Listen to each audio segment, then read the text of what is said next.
উফ, একবার দেখুন ভাই অবস্থাটা, কি একটা অবস্থা। আমরা কোথায় বসবাস করছি ভাই? কোন সমাজে বসবাস করছি? কোন দেশে বসবাস করছি?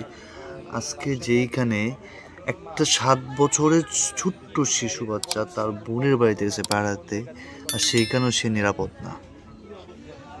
ছি, ছি ভাই, ছি।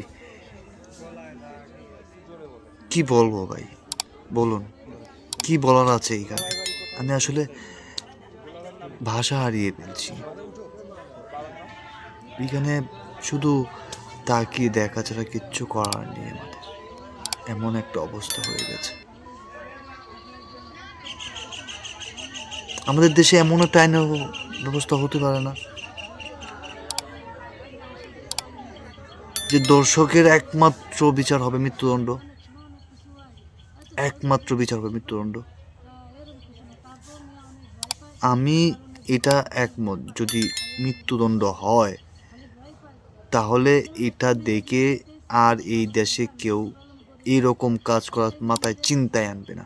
দেখুন, গত কয়েক সপ্তাহ আগে, মানে গত সপ্তাহে ফেব্রুয়ারি মাসের শেষের দিকে একটা বোনকে দেখলাম বাসে ধর্ষিত হইতে। ইস, খুব খারাপ লাগে ভাই, খুব খারাপ লাগে। আপনারা এর বিচার কিভাবে চান? অবশ্যই কমেন্টে বলে যাবেন ভাই, প্লিজ ভাই। নিতে পারছি না আর।